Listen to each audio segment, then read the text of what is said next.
Good morning students, welcome to next current. आज है आपका 17 दिसंबर 2020 और 17 दिसंबर 2020 से रिलेटेड जो भी इम्पोर्टेंट क्वेश्चंस होंगे उन्हें मैं यहाँ पर डिस्कस करूँगा और सभी क्वेश्चन से रिलेटेड इम्पोर्टेंट फैक्ट भी आपको बताता हुआ चलूँगा। अगर आपने अभी तक हमारे चैनल को सब्सक्राइब नहीं किया है तो हमारे चैनल को सब्सक्राइब कीजिए और साथ ही नोटिफिकेशन बेल को भी प्रेस कीजिए ताकि आपको सभी वीडियोज़ के नोटिफिकेशन सबसे पहले मिलें। आप आज की वीडियो की पीडीएफ फाइल भी वीडियो को डिस्क्रिप्शन से डाउनलोड कर सकते हैं। चलिए शुरू करते हैं अपना फर्स्ट क्वेश्चन। हाल ही में ट्रंप प्रशासन ने किस देश से हवाई रक्षा प्रणाली की खरीद पर तुर्की पर प्रतिबंध लगाया है? तो ट्रंप प्रशासन ने किस देश से प्रतिबंध लगाया है? तो ये आपका रूस, ऑप्शन ए सही होता है, रूस।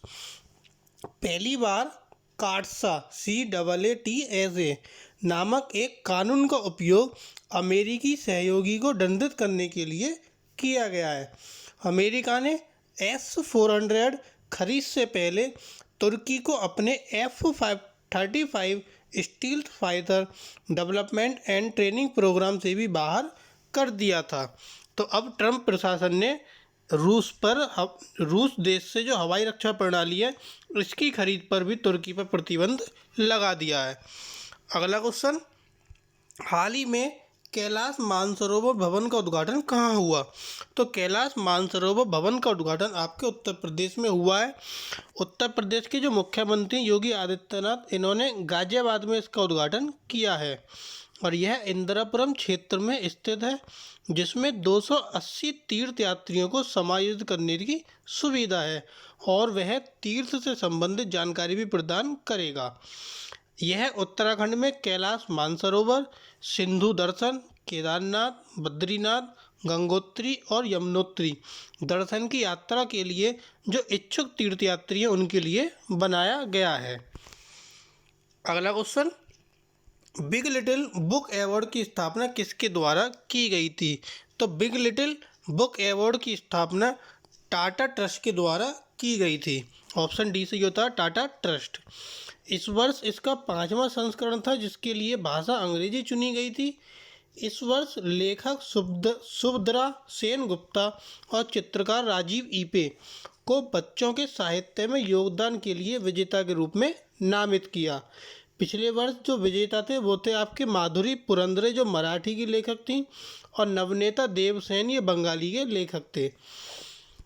अगला क्वेश्चन, हाल ही में किस राज्य ने प्रत्येक जिले में एक मेडिकल कॉलेज की योजना बनाई है? तो किस राज्य ने प्रत्येक जिले में मेडिकल कॉलेज की योजना बनाई है? तो वो है आपका उत्तर प्रदेश, ऑप्शन सी। जो उत्तर प्रदेश में 75 जिले हैं, हर एक जिले में एक मेडिकल कॉलेज की योजना बनाई गई है। सरकार बुंदेलखंड, पूर्वांचल और गंगा एक्सप्रेसवे का भी निर्माण कर रही है जिससे विकास की गति तेज होगी। उन्होंने 13 दिसंबर को Uttar Pradesh association of north America के बैनर तले आयोजित एक निवेश और पर्यटन कार्यक्रम को संबोधित करते हुए यह जानकारी दी थी। अगला क्वेश्चन, हाल ही में किस भारतीय तटरक्षक जहाज को गोवा में कमीशन किया गया था? तो कौन सा वो भारतीय तटरक्षक जहाज था जिसको गोवा में कमीशन किया गया? Option a Sujeet. 105 मीटर की ऑफ तटगस्ती जहाज़ों की श्रृंखला में दूसरा भारतीय तटरक्षक जहाज सुजीत 15 दिसंबर को गोवा में कमीशन किया गया। यह पोत भारतीय तटरक्षक की परिचालन क्षमता को बढ़ाएगा ताकि विविध समुद्री कार्यों का भी निर्वहन किया जा सके। जो गोवा शिपयार्ड लिमिटेड है उसमें इसको कमीशन किया गया था और उन्नत प्रौद्योगिकी, नेविगेशन और संचार उपकरण आदि के साथ ये सुसज्जित है। अगला क्वेश्चन आता है आपका, रोडम नरसिम्हा का निधन हो गया, वे किस क्षेत्र से संबंधित थे? तो रोडम नरसिम्हा किस क्षेत्र से संबंधित थे? एरोस्पेस विज्ञान। ये एक वैज्ञानिक थे एरोस्पेस के और इन्हें पद्म विभूषण से भी सम्मानित किया गया था। जो भारतीय विज्ञान संस्थान है उसमें इन्होंने सेवा की थी।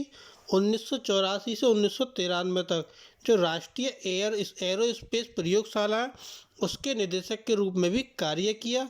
इनके योगदान को देखते हुए 2013 में भारत का दूसरा सबसे बड़ा नागरिक पुरस्कार जो पद्म विभूषण है उससे इन्हें सम्मानित किया गया था सन 2013 में। अगला क्वेश्चन, हाल ही में बाल देखभाल संस्थान में रहने वाले बच्चों को कितने रुपए प्रतिमाह देने का निर्देश दिया गया है। जो बाल देखभाल संस्थान में बच्चे रहते हैं इनको प्रतिमाह 2000 रुपये देने का निर्देश दिया गया है। और यह जो निर्देश है सर्वोच्च न्यायालय के न्यायमूर्ति एल नागेश्वर राय ने सभी राज्यों को दिया है। यह जो राशि है 30 दिनों के अंदर बच्चों तक पहुंचानी है। जो कोविड महामारी आई थी उसके कारण जो सीसीआई में 2,27,518 बच्चे हैं उनमें से 1,45,788 बच्चों को उनके परिवार के साथ बहाल किया गया था। इसीलिए उनकी शिक्षा के लिए यह राशि सभी बच्चों को प्रतिमाह भेजी जाएगी। अगला क्वेश्चन, हाल ही में किस बैंक ने सनमोय चक्रवर्ती को मुख्य जोखिम अधिकारी नियुक्त किया है।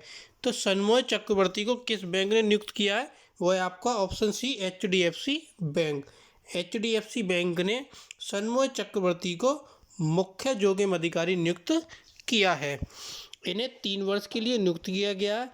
इससे पहले वे बाजार जोखिम, ट्रेजरी मिड ऑफिस परिचालन, जोखिम प्रबंधन और बैंक के बेसल क्रेडिट जोखिम कार्य के प्रभारी रहे हैं। आंतरिक पुनर्गठन के हिस्से के रूप में वे जिमी टाटा को एक प्रतिस्थापित करेंगे। टाटा बैंक के नए मुख्य क्रेडिट अधिकारी होंगे। नेक्स्ट क्वेश्चन, हाल ही में गणतंत्र दिवस समारोह के मुख्य अतिथि कौन होंगे। तो गणतंत्र दिवस समारोह के जो मुख्य अतिथि हैं वो हमारे बोरिस जॉनसन होंगे, ऑप्शन डी। ब्रिटिश के प्रधानमंत्री हैं बोरिस जॉनसन जो जनवरी 2021 में मुख्य अतिथि होंगे। जॉनसन रिपब्लिक डे के मुख्य अतिथि होने वाले ब्रिटेन के 6ठे व्यक्ति हैं। 1993 में जॉन मेजर के बाद पहले ब्रिटिश प्रधानमंत्री होंगे जो समारोह में शामिल होंगे। प्रधानमंत्री बोरिस जॉनसन ने जो 2021 में ब्रिटेन की मेजबानी में G7 शिखर सम्मेलन होगा उसमें भी नरेंद्र मोदी जी को आमंत्रित किया गया है। अगला क्वेश्चन, हाल ही में सूर्य भूषण इंटरनेशनल अवार्ड से किसे सम्मानित किया गया। तो सूर्य भूषण इंटरनेशनल अवार्ड से अभी डॉक्टर के सिवन को आमंत्रित किया गया, ऑप्शन बी। ये कौन है, ये इसरो के अध्यक्ष हैं और ये जो अवार्ड है सूर्यदत्त ग्रुप ऑफ इंस्टीट्यूट द्वारा दिया गया है। सूर्यदत्त के जो संस्थापक हैं, अध्यक्ष हैं, कोर्डिया हैं। इन्होंने Suryadatta institute of scientific research के उद्घाटन समारोह के लिए डॉक्टर के सिवन को भी आमंत्रित किया था।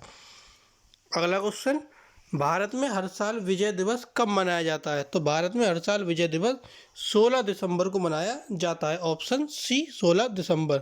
क्यों मनाते हैं, इस दिन भारतीय पाकिस्तान पर भारतीय सेना की जीत के साथ साथ 1971 के भारत पाकिस्तान युद्ध के दौरान जो बांग्लादेश था इसको पाकिस्तान से स्वतंत्र करने को भी स्मरण करते हैं।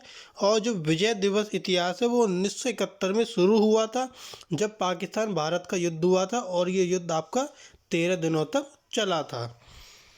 अगला क्वेश्चन आता है आपका, हाल ही में न्यायमूर्ति हिमा कोहली को किस राज्य के उच्च न्यायालय में मुख्य न्यायाधीश नियुक्त किया गया है। जो न्यायमूर्ति हिमा कोहली हैं इनको कहाँ के उच्च न्यायालय में मुख्य न्यायाधीश नियुक्त किया गया है। तो ये आपका तेलंगाना का जो उच्च न्यायालय है वहाँ पे मुख्य न्यायाधीश इन्हें नियुक्त किया गया है। वर्तमान में ये दिल्ली हाई कोर्ट में वरिष्ठ न्यायाधीश के रूप में कार्यरत हैं। 2006 में अतिरिक्त न्यायाधीश के रूप में दिल्ली में इन्हें नियुक्त किया गया था और 2007 में इनको स्थायी न्यायाधीश के रूप में शपथ ली थी इन्होंने। 2017 में पश्चिम बंगाल राष्ट्रीय न्यायिक विज्ञान विश्वविद्यालय कोलकाता की जनरल काउंसिलिंग की सदस्य भी बनी थी और अब तेलंगाना की ये मुख्य न्यायाधीश बनी हैं। अगला क्वेश्चन, हाल ही में उड़ीसा उच्च न्यायालय के मुख्य न्यायाधीश के रूप में किसे नियुक्त किया गया है। तो उड़ीसा उच्च न्यायालय के मुख्य न्यायाधीश कौन है आपके, न्यायमूर्ति एस मुरलीधर को उड़ीसा के उच्च न्यायालय में मुख्य न्यायाधीश नियुक्त किया गया है। 6 मार्च 2020 से जो मुरलीधर थे वो पंजाब और हरियाणा के उच्च न्यायालय के न्यायाधीश थे और शुरू में मई 2006 में दिल्ली उच्च न्यायालय के न्यायाधीश के रूप में नियुक्त इन्हें किया गया था। अगला क्वेश्चन, कजाकिस्तान का स्वतंत्र दिवस कब मनाया जाता है? तो कजाकिस्तान का स्वतंत्र दिवस आपका 16 दिसंबर को मनाया जाता है। ऑप्शन सी, 16 दिसंबर 1991 जो कजाक है इतिहास में एक प्रमुख दिन था, क्योंकि संप्रभुता की घोषणा के साथ जो देश की सर्वोच्च परिषद है इसने स्वतंत्रता कानून पारित किया था, और जो अब मध्य एशिया के सबसे धनी देश माना जाता है। तो इसीलिए कजाकिस्तान अपना स्वतंत्र दिवस 16 दिसंबर को मनाता है। अगला क्वेश्चन, किस राज्य के परिवहन विभाग ने मारुति सुजुकी इंडिया का व्यापार लाइसेंस रद्द कर दिया? तो कौन सा राज्य का परिवहन विभाग है? वो है आपका असम। असम राज्य ने मारुति सुजुकी इंडिया का व्यापार लाइसेंस रद्द कर दिया। क्यों किया है? जो मारुति है वो पुराने वाहनों को फिर से पेंट कर बेचने का आरोप था, तो इसीलिए उसका लाइसेंस रद्द हुआ है। एक व्यक्ति ने ग्राहकों के साथ धोखाधड़ी के लिए अपने कार्यालय में और परिवहन आयुक्त कार्यालय में शिकायत दर्ज की थी, जिससे जांच पूरी होने तक मारुति सुजुकी को किसी भी वाहन को बेचने से रोक दिया गया है। तो ये थे आपके आज के कुछ करंट अफेयर्स के इंपॉर्टेंट क्वेश्चन। आपको वीडियो पसंद आए तो प्लीज़ वीडियो को लाइक कीजिए, कमेंट कीजिए, ज़्यादा से ज़्यादा शेयर कीजिए। Thank you.